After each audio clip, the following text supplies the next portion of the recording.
जमाना कदीम की बात है। पहाड़ों के दरमियान बसी एक रियासत पर एक नौजवान बादशाह हुक्मरानी करता था। बज़ाहिर तो वो ताकतवर और पुरजोश नजर आता, मगर उसका दिल सख्त और आंखों में बुजुर्गों के लिए नफरत का जहर भरा हुआ था। उसे बूढ़े लोग देखने से भी गवारा न थे, और जो भी उसकी नजर में आता, जिसके बालों में थोड़ा सा भी सफेदी का अक्स होता, उसका सिर तन से जुदा करवा देता। बादशाह खुद नौजवान था और अक्सर अजीब किस्म के हुक्म देता रहता। लोग उससे बहुत तंग आ चुके थे, लेकिन बादशाह का रौब इतना था कि कोई बोलने की हिम्मत नहीं करता था। हर तरफ खौफ और खामोशी छाई हुई थी। हर कोई दिल ही दिल में दुआ करता कि वो बादशाह की नजर में ना आए। लेकिन हद तो तब हुई जब बादशाह का खास वजीर, जो उम्र में बड़ा था, वो अपने बालों को बार बार रंगता ताकि बूढ़ा ना लगे। वो बहुत समझदार और वफादार था, लेकिन आखिरकार बादशाह को पता चल ही गया कि वजीर अब बूढ़ा हो चुका है। बादशाह ने कहा कि उसे भी खत्म करना होगा, लेकिन चूंकि वजीर ने बरसों बादशाह की खिदमत की थी, इसलिए बादशाह ने कहा कि उसे सबके सामने नहीं मारेंगे। उसने जलादों से कहा कि वजीर को दूर सहरा में ले जाकर मार दो। कुछ मुशीर और जलाद वजीर को ले गए और उसे मारने के लिए एक गहरा गड्ढा खोदा गया। वजीर बहुत समझदार था। जब उसे मारने ले जाया जा रहा था तो उसने सबको रोक कर कहा, तुम मुझे मार सकते हो, मुझे कोई गम नहीं, लेकिन याद रखना, आज मैं बूढ़ा हूं, कल तुम भी बूढ़े हो जाओगे। आज मेरी बारी है, कल तुम्हारी होगी। ये बात सुनकर सब हैरान रह गए और सोचने लगे कि वजीर की बात में सच्चाई है। आखिरकार सबने आपस में मशवरा किया और फैसला किया कि वजीर को मारा नहीं जाएगा। इसकी जगह उसे चुपके से घर में कैद कर दिया जाएगा, ताकि बादशाह को शक ना हो। जब भी कोई और बूढ़ा होगा, हम यही तरीका इख्तियार करेंगे बादशाह को बूढ़ा होने तक। सबने उस बात पर हाँ कर दी और बादशाह को झूठ बोल दिया कि वजीर को मार दिया गया है। बादशाह खुद भी ज्यादा समझदार नहीं था, और न ही समझदार और तजर्बाकार लोग उसे पसंद थे। लेकिन वो नहीं जानता था कि रियासत तजर्बे और सियासत के बगैर नहीं चलता। कुछ अरसा ऐसे ही गुजर गया। एक दिन बादशाह के दरबार के करीब दो बड़े पहाड़ों के दरमियान एक अजीब सा मंजर देखा गया। वहां एक समंदर था जिसमें एक चमकता हुआ मोती नजर आ रहा था। वो मोती बहुत खूबसूरत था, रंग बदलता था और दूर से चमक रहा था। बादशाह ने उसे देखकर कह दिया, ये मोती मुझे हर हाल में चाहिए, चाहे सारी सल्तनत चली जाए। बिलाखिर बादशाह ने सल्तनत के सबसे माहिर तीराक बुलाए। 3-4 दिन तक सबने समंदर में डुबकियां लगाएं, मेहनत की, लेकिन मोती किसी के हाथ ना आया। बादशाह गुस्से में आ गया और जद पकड़ ली। अब वो और ज्यादा जोर दे रहा था कि मोती किसी तरह निकलकर उसके पास आ जाए। सल्तनत के नौजवान बहुत हैरान और परेशान थे। उन्होंने मोती निकालने की पूरी कोशिश कर ली थी, मगर कामयाबी न मिली। अब वो सोच रहे थे कि और क्या करें। बादशाह को खुश करने का कोई रास्ता नहीं बचा था। हर तरफ एक बेचैनी फैली हुई थी और हर किसी पर दबाव था कि मसला जल्दी हल हो। बादशाह ने अपने वजीर के बेटे को बुलाया और कहा, तुम मेरे खास वजीर हो, कोई हल निकालो। अगर हमने ये मोती ना निकाला तो पूरी रियासत हम पर हंसेगी, हमें नाकाम समझेगी। वजीर के बेटे ने अदब से कहा, बादशाह सलामत, एक मशवरा दूंगा, अगर आप मान लें तो शायद मोती मिल जाए। बादशाह उसकी बात सुनकर खुश हो गया। उसने फौरन मान लिया और अगले दिन सुबह ही सब वजीरों और दरबारियों को पहाड़ों पर जमा होने का हुक्म दिया। सब लोग उस नौजवान वजीर की हिकमत भरी बात सुनने के मुंतजर थे। फिजा में संजीदगी छाई हुई थी। वजीर का बेटा कुछ देर बाद पहाड़ों पर आया और आकर बोला, बादशाह सलामत, जिस जगह हम मोती तलाश कर रहे हैं, असल में वहां मोती है ही नहीं। बादशाह ने हैरत से पूछा, तो फिर कहां है? साफ साफ बताओ।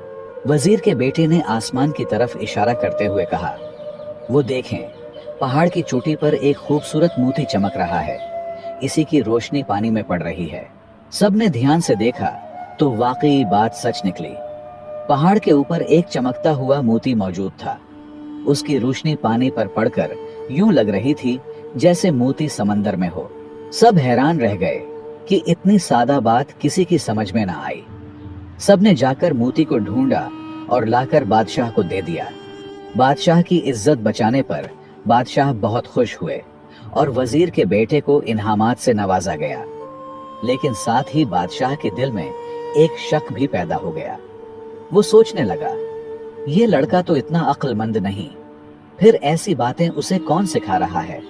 बादशाह ने दिल में सोचा कि जरूर रियासत में कोई बूढ़ा अभी तक जिंदा है जो उसे मशवरे देता है। वो जानना चाहता था कि कहीं किसी ने मेरी हुक्म की खिलाफ वर्जी तो नहीं की। इसलिए उसने एक नया तरीका निकाला ताकि पूरी रियाया का इम्तिहान लिया जा सके। कुछ दिन बाद बादशाह ने ऐलान करवा दिया कि एक खास तारीख को पूरी रियाया एक खास टोपी तैयार करे। शर्त यह थी कि टोपी पानी और आग दोनों से बनी हो। ऐसा ना हो कि वो आग में जल जाए या पानी से बह जाए। और यह भी जरूरी था कि वो टोपी पहनने वाले के सर को न जलाए और न ही गीला करे। ये शर्त सुनकर पूरी सल्तनत परेशान हो गई। लोग हैरान थे कि ये कैसा काम है, ऐसी टोपी तो दुनिया में बनी ही नहीं। लेकिन बादशाह ने सख्ती से कहा था, अगर शर्त पूरी ना हुई तो सब रियाया को निकाल दिया जाएगा और उनकी जगह दूसरे चालाक लोग रखे जाएंगे। अब सब लोग सोचने लगे, सर पकड़ने लगे। हर तरफ उदासी और बेचैनी फैल गई। कोई नहीं समझ पा रहा था कि ऐसा नामुमकिन काम कैसे किया जाए। हर किसी को महसूस होने लगा कि शायद अब बचना मुश्किल है। जैसे जैसे मुकर्ररा तारीख करीब आती गई, वजीर का बेटा बेचैन होता गया। आखिर वो अपने बाप के पास गया और बोला, अब्बू, ये बादशाह ने कैसा इम्तिहान लिया है, बताएं मैं क्या करूं। बूढ़ा वजीर हंसने लगा और बोला, बेटा फिक्र न करो, मैं तुम्हें एक ऐसा तरीका सिखाता हूं कि बादशाह के होश उड़ जाएंगे। वजीर ने बेटे को एक खास चालाकी भरी तरकीब समझाई। वजीर का बेटा खामोशी से कुछ खास लोगों को मिला, वही लोग जो जानते थे कि वजीर अब भी जिंदा है। इन सब को वजीर का पैगाम दिया कि अगर सबने साथ दिया तो हम बादशाह के इम्तिहान में कामयाब हो सकते हैं। वो दिन भी आ गया जिसका सबको इंतजार था। पूरी रियाया बादशाह के दरबार में जमा हो गई। हर किसी के चेहरे पर फिक्र और हैरत थी। सबकी नजरें दरवाजे पर थीं कि अब कौन सा करिश्मा होने जा रहा है। वजीर के बेटे और उसके साथियों ने खास ऐलान करने की तैयारी कर ली।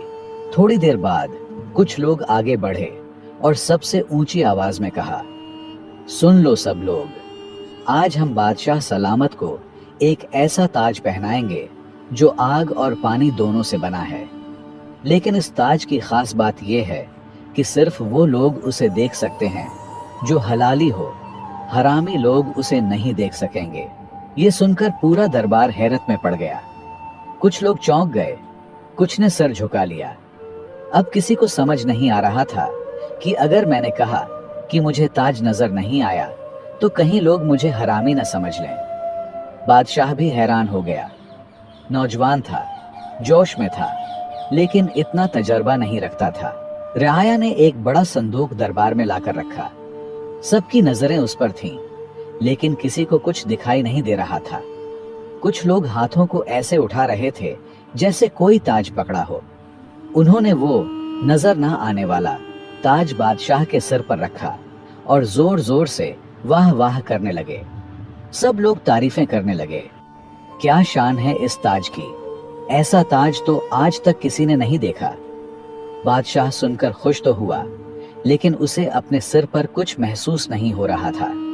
लेकिन जब सल्तनत के तमाम लोगों ने वाह वाह की तो बादशाह ने भी उसे ताज समझकर खुशी का नाटक करने लगा। सब अजीब अजीब अलकाबात से तारीफें करने लगे। शाम तक ये मेला लगा रहा और शाम होते ही बादशाह हवेली को वापस चला गया। शाम को बादशाह ने बीवी से कहा, बेगम, आपने मेरे ताज की मुबारकबाद नहीं दी। बीवी ने हैरान होकर कहा, बादशाह सलामत, आपके सर पर तो कुछ भी नहीं, कैसी मुबारकबाद। बादशाह का रंग उड़ गया। दिल में बोला, कहीं मेरी बीवी तो नहीं। नहीं, ऐसा नहीं हो सकता। बीवी की बातें उसके दिल पे लगे और खुद जाकर चुपके से शीशे में देखा। सर बिल्कुल खाली था, ताज का तो नाम और निशान न था। ये देखकर बादशाह का दिल लरस गया। वो सोचने लगा, अगर मुझे कुछ नजर नहीं आ रहा तो कहीं मैं तो हरामी नहीं हूं। नहीं, ऐसा बिल्कुल भी नहीं हो सकता, और ये बात मैं किसी को नहीं बताऊंगा, वरना लोग मेरा मजाक उड़ाएंगे और बादशाहत खत्म हो जाएगी। बिलाखिर बादशाह खुद को कोसते हुए नींद के आगोश में चला गया। अगले 2 दिन बादशाह दरबार न आया। वो बीमार पड़ गया, दिल व दिमाग उलझे हुए थे। आखिर वजीर के बेटे को बुलाया और कहा, सच सच बताओ, मेरे सिर पर कोई ताज है या नहीं? वजीर के बेटे ने अदब से कहा, बादशाह सलामत, आपके सिर पर कुछ भी नहीं है। आग और पानी को मिलाकर ताज बनाना मुमकिन ही नहीं। बादशाह ने गुस्से से कहा, मुझे पहले ही शक था, ये तुम्हारी अक्ल की बात नहीं है। तुम सब जाहिल हो। बताओ, ये होशियारी किसने सिखाई? अगर झूठ बोला तो तुम सबकी गर्दनें उड़ा दूंगा। फिजा में सन्नाटा छा गया और सबकी नजरें वजीर के बेटे पर जम गईं। वजीर के बेटे ने बादशाह की आंखों में देखकर कहा, बादशाह सलामत, अगर आप नाराज ना हो तो मैं एक सच बात कहना चाहता हूं। बादशाह ने फौरन कहा, बताओ, डरो मत, मैं कुछ नहीं कहूंगा। वजीर के बेटे ने कहा, मेरा बाप यानी आपका साबिक वजीर अब भी जिंदा है, और ये दोनों मशवरे, पत्थर वाला और ताज वाला, उसी के थे। ये सुनकर दरबार में खामोशी छा गई। बादशाह ने गहरी सांस ली, थोड़ा सोचा, फिर कहा, अच्छा, अगर वो जिंदा है तो फौरन उसे बुलाओ। थोड़ी देर बाद बूढ़ा वजीर दरबार में हाजिर हुआ, झुककर सलाम किया और बादशाह के साथ तख्त पर बैठ गया। बादशाह ने नरमी से पूछा, वजीर, तुमने ये सब चुपकर क्यों किया? क्यों मेरे हुक्म की नाफरमानी की? वजीर ने एक बार फिर अक्ल का इस्तेमाल करते हुए आजिजी से कहा, बादशाह सलामत, मैंने जो कुछ किया वो सिर्फ और सिर्फ आपके फायदे के लिए किया। मैं नहीं चाहता था कि आप जैसा अक्लमंद बादशाह वक्त से पहले मारा जाए। वजीर ने समझाते हुए कहा, चंद साल बाद आप भी बूढ़े होंगे, और अगर कानून यही रहा तो लोग आपको भी खत्म कर देंगे। मैंने कानून को थोड़ा मोड़ा, लेकिन रियासत को एक होशियार बादशाह से महरूम होने से बचा लिया। बादशाह वजीर की बात सुनकर गहरी सोच में डूब गया। आखिर में वजीर ने एक खूबसूरत नसीहत की, बादशाह सलामत, सिर्फ ताकत और दौलत पर हुकूमत कायम नहीं रहती। अगर इन दोनों को अक्ल और तजुर्बे के सांचे में ढाला जाए तो फिर कामयाबी आपके कदम चूमेगी। बस बादशाहत के साथ दानाई को भी शामिल करें तो रियासत हमेशा खुशहाल रहेगी। वजीर की बातों ने बादशाह के दिल पर गहरा असर डाला। उसने पहली बार महसूस किया कि अक्ल और तजर्बा दौलत या ताकत से ज्यादा कीमती हैं। वो फौरन तख्त पर खड़ा हुआ और ऐलान किया, अब से रियासत में कोई बूढ़ा चुप कर नहीं रहेगा। सब बुजुर्ग, चाहे जहां भी हो, बेखौफ होकर अपनी राया में शामिल हो सकते हैं। बादशाह के ऐलान के बाद वो दरवाजे खुल गए जो बरसों से बंद थे। बुजुर्ग लोग घरों से निकलकर इज्जत के साथ रियासत में वापस आ गए। नौजवानों और बुजुर्गों ने मिलकर रियासत को संवारा। फैसले अब सिर्फ जोश से नहीं, बल्कि होश और तजुर्बे से भी किए जाने लगे। थोड़े ही दिनों में रियासत एक कामयाब, संजीदा और पुरामन सल्तनत बन गई। तो दोस्तों, हो सकता है ये एक फर्जी कहानी हो, लेकिन इसमें हम सबके लिए, खास तौर पर नौजवानों के लिए बड़ा सबक है। कभी भी माँ बाप, दादा नाना या किसी बूढ़े का तजर्बा अपनी कामयाबी की राह में रुकावट न समझो।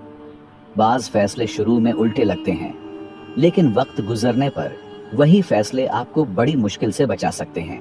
तजर्बा कोई किताबों से सीखा हुआ सबक नहीं, ये वो खजाना है जो वक्त की धूप में तपकर, ठोकरें खाकर और जिंदगी की सख्तियां झेल कर हासिल होता है। ये न दौलत से खरीदा जा सकता है, न ताकत से जमाया जा सकता है, और न इल्म की डिग्रियों से हासिल होता है।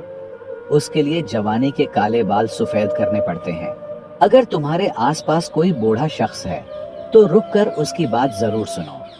हो सकता है वो तुम्हारे शोबे का माहिर ना हो, लेकिन जिंदगी के कई ऐसे रास्ते वो दिखा सकता है जिन पर तुमने कभी कदम भी ना रखा हो। उसका तजर्बा तुम्हें वो बचाव दे सकता है जो तबीब की दवा से नहीं मिल सकता। सोशल मीडिया के इस चमकते मगर काले दौर में हमने सिर्फ बड़ों की नाफरमानी नहीं की, बल्कि उनकी अक्ल और तजुर्बे का मजाक उड़ाना शुरू कर दिया है। जिस नस्ल ने हमारी बुनियाद रखी, आज हम उसी नस्ल को जाहिल और पुराना कहकर नजरअंदाज कर रहे हैं। ये अमल हमारे अंधेरे मुस्तकबल की एक वाज़ेह अलामत है। याद रखो, तुम्हारी तालीम, डिग्रियां और होशियारी अपनी जगह काबिल फख्र हैं, लेकिन जब तक इनमें बड़ों की दानाई, जिंदगी का तजर्बा और सब्र शामिल नहीं होगा, तब तक वो अधूरे रहेंगे। जो नौजवान अपनी राह में बुजुर्गों की मशवरे को शामिल कर लेते हैं, वो अक्सर ठोकर खाने से बच जाते हैं। दुनिया में जितनी भी कामयाब कौमें गुजरी हैं, उनके पीछे एक ही राज था, अपने असलाफ की इज्जत और उनके रास्ते पर चलना। और जो कौमें अपने बड़ों को भूल जाती हैं, उनकी मंजिल अंधेरे, बर्बादी और पछतावे के सिवा कुछ नहीं होती। लिहाजा अपने बड़ों को बोझ न समझो, उन्हें जिंदगी की एक किताब समझो, ऐसी किताब जो सिर्फ वक्त की जबान में लिखी गई है। उम्मीद है आपने इस कहानी से बहुत कुछ सीखा होगा। आप सबकी मोहब्बत और वक्त देने का तहे दिल से शुक्रिया।